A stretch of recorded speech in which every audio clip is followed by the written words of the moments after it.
আগামী বছর কাদিয়ানিরা ওদের 100 বছর পূর্তি পালন করবে। এখন থেকে আমি বার্তা দিয়ে দিচ্ছি, প্রস্তুত হন সবাই। 99তম ইজতেমা এই বছর করে ফেলেছে।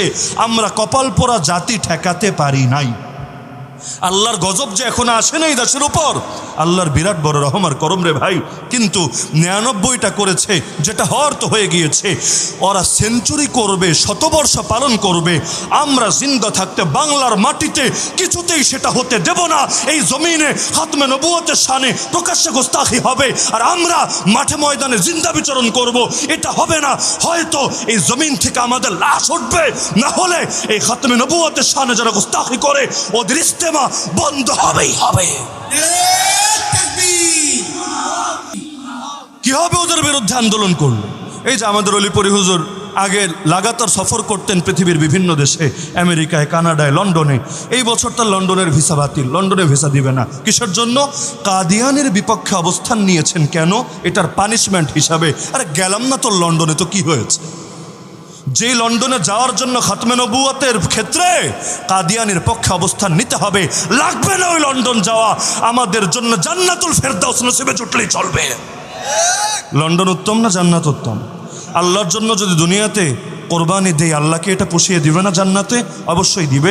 সুতরাং খাতমে নবুয়তের আন্দোলনে যখন নামবো, এটা শেষ দেখে ছাড়বো। নাস্তিক্যবাদের বিপক্ষে যখন নামবো, শেষ দেখে ছাড়বো। রক্ত লাগবে, লাগুক। কয়জনের রক্ত লাগবে?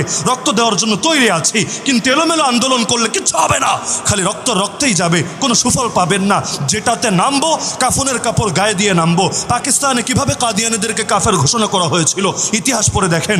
একসঙ্গে নেমেছে ময়দানে, গুলি চালিয়েছে, ব্রাশ ফায়ার। প্রথম কাতার পড়ে গেছে, তাতে কি? দ্বিতীয় সারি সামনে এগিয়ে এসেছে, আবার ব্রাশ ফায়ার। দ্বিতীয় সারি লাশ পড়ে গেছে, তাতে কি? তৃতীয় সারি সামনে এসেছে। কত মারবে? কয়জনের বুকে গুলি চালাবে? ওরাও তো নিজেদেরকে মুসলমান বলে। আরে ওরাও তো কোনো মুসলমানের সন্তান, কোনো মুসলমানের ভাই, কোনো মুসলমানের আত্মীয়। কয়জনকে মারবে?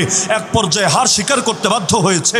আমাদের মতো এমন তো করা উচিত না যে এক কোনায় একটা টিয়ার শেল পড়েছে, মুহূর্তে ময়দানে খালি হয়ে গিয়েছে।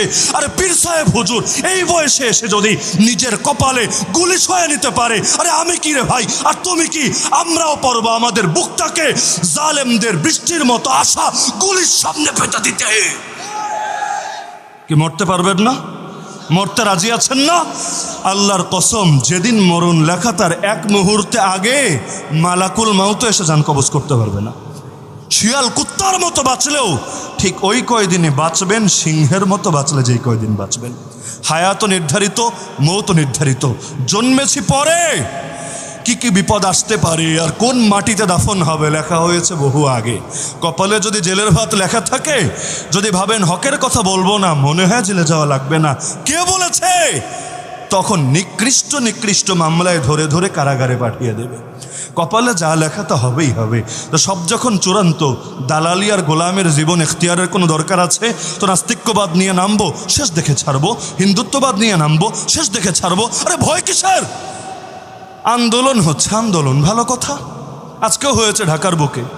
যারা করেছে আমি তাদেরকে হাজারবার শুকরিয়া জানাই। অধিকাংশ তো হিম্মতি করে নাই। যে কয়েকটা দল করেছে, যদিও সংখ্যা কম, তারপর আলহামদুলিল্লাহ, সুম্মা আলহামদুলিল্লাহ, জাযাকুমুল্লাহ। আল্লাহ আপনাদেরকে নেক হায়াত দান করুক। তবে একটা জিনিসে আমার মাথার টনক নড়ে গেছে, যদিও হয়তো যৌক্তিক ব্যাখ্যা আছে, কিন্তু আমার মাথায় ধরে না রে ভাই। আন্দোলন হয়েছে, শিরোনাম লেখা একদল উগ্রবাদীর হামলার প্রতিবাদ। একদল উগ্রবাদী কিয়া চিজ হয়? উগ্রবাদী তো স্পষ্ট কথা। কারা মেরেছে তুমি জানো না? তাদের নাম কি ইতিমধ্যে গোটা জাতি জানে না? এদের পরিচয় কি মিডিয়াগুলোতে আসে নাই? এটা নিয়ে কোনো সন্দেহ আছে? আমরা তো নিজেরা কাউকে চাপিয়ে দিচ্ছি না। অপরাধী কারা কারা মিডিয়ায় তালিকা দিচ্ছে প্রতিদিন। এটা নিয়ে পত্রপত্রিকায়, টেলিভিশন চ্যানেল রিপোর্ট হচ্ছে। এক উগ্রবাদী কিয়া চিজ হয় রে ভাই? মুসলমান হলে তো ঠিকই নাম নিয়ে বলতে পারো, হুজুর হলে তো ঠিকই 14 গোষ্ঠী ধুয়ে দিতে পারো। একদল উগ্রবাদী কি? নামটাই যদি মুখে নিতে ভয় পাও, বিরুদ্ধে অবস্থান কি নিবা আর কতটুকু নিবা এটা বুঝতে তো পিএইচডি করা লাগে না। গোটা একটা জাতি এমন করে কিভাবে? জীবন তো একবার, মরলে তো একবারই মরবো। তো সিংহের মতো মরি না, শিয়ালের মতো হাজার বছর বাঁচার চাইতে সিংহের মতো একদিন বাঁচাই বেশি উত্তম। আরে এক হুজুর, আমি বলছি এক হুজুর, আমি যদি দিনের জন্য আমার বুকে গুলি চালায়, আমার রক্তে যদি মধুপুরের মাটি রঞ্জিত হয়, আল্লাহর কসম আমি লাগাতার 60 বছর বয়ান করলে এতে যতটুকু জাগরণ হবে, আমার বুকের তাজা রক্ত এই যুবক সম্প্রদায়কে এর চাইতে কোটি গুণ বেশি জাগিয়ে দিবে। পৃথিবীর বুকে কোনো মাটি এমন হয় নাই শহীদানের খুন ছাড়া সেই মাটিতে ইসলামের ফুল ফুটেছে। শাইখুল হাদিস আল্লামা আজিজুল হক রহমতুল্লাহ আলাইহি বলতেন, ইসলাম নামক বৃক্ষের গোড়ায় পানি নয়, বরং রক্ত ঢালতে হয়। যেই জমিনে শহীদের রক্ত ঝরে, ওই জমিনে দুদিন আগে বা পরে ইসলামের ফুল ফোটেই ফোটে। সুতরাং এলোমেলোভাবে কাজ করে লাভ হবে না। আমি একটা করলাম, আপনি একটা করলেন, অমুক একটা করলো, কিচ্ছু হবে না। ব্যক্তি তো ব্যক্তি। দেখেন না পাটের সুতা, ছোট একটা সুতা নেন, এক টান মারেন, দুই পাশে আলাদা হবে, ছিন্ন হয়ে যাবে। কিন্তু এটাকে পাকাতে পাকাতে পাকাতে এমন মজবুত হয়, বিশাল বিশাল জাহাজকে পর্যন্ত একেবারে সাইডের মধ্যে বেঁধে রাখে। তাহলে কি বুঝলেন? সে একা দুর্বল, কিন্তু যখন সবাই একযোগে মিলিত হয় আর দুর্বল থাকে না। আমাদের অনেক কিছু নাই, এটা সত্য, যা আছে এটাও তো কাজে লাগাতে হবে। আমাদের জনশক্তি আছে। কি আছে? কি আছে? এখনো পীর সাহেব হুজুর যদি ডাক দেয় ময়দানে চূড়ান্তভাবে, আপনার কি ধারণা অন্তত 2-4 কোটি মুসলমান ময়দানে নামবে না? আজকে যদি হুজুর বলে চলো আল আকসা রক্ষার লড়াইয়ে গোটা দুনিয়ার মুসলমানদের সাথে আমরাও শরিক হব, কে কে আছো কাফনের কাপড় গায়ে দিয়ে ময়দানে চলে আসো, এভাবে যদি ডাক দেয়, আমার তো ধারণা এই দেশে অন্তত 5 কোটি মুসলমান শাহাদাতের তামান্না নিয়ে গায়ে কাফনের কাপড় জড়িয়ে নাহনুল্লাযীনা বায়াউ মুহাম্মাদা আলাল জিহাদি মা বাকিনা আবাদা, এভাবে জিহাদের বায়াত নিয়ে একযোগে ময়দানে আসতে দ্বিধা করবে না। এমনকি যত জুলুম হোক, যত গুলি চালাক, গন্তব্যে পৌঁছা পর্যন্ত এই কাফেলা কিছুতেই থামবে না। তা আছে তো। এখনো তো মানুষ সবাই বলে আমাদেরকে বেশি পেরেশান করে, হুজুর কবে ডাক আসবে, কবে ময়দানে ঝাঁপিয়ে পড়ব। তো ডাক আসার অপেক্ষায় সকলে। সুতরাং এলোমেলো কাজ করে কিচ্ছু হবে না। অমুক আছে তমুক আছে, কি আছে না আছে দেখার বিষয় না। আমার ডাক শুনে কেউ যদি না আসে তাতে কি, আমাকে একাকে তো ময়দানে ছুটে যেতে হবে অবশ্যই। সুতরাং আমি হুজুরকে আশ্বস্ত করছি, ইনশাআল্লাহ সুম্মা ইনশাআল্লাহ এই জাতি আপনাদের পাশে আছে। কি নাই আপনারা? গোটা দেশ নাই আলহামদুলিল্লাহ। সুতরাং খাতমে নবুয়তের আন্দোলনের শেষ দেখে ছাড়বো, হিজবুত তাওহীদের মুখোন্মোচনের শেষ দেখে ছাড়বো। কাদিয়ানিয়ত বলেন, হিজবুত তাওহীদ বলেন, আহলে কোরআন বলেন, অথবা আরও যত বাতিল ফিরকা আছে সবার শেষ দেখে ছাড়বো।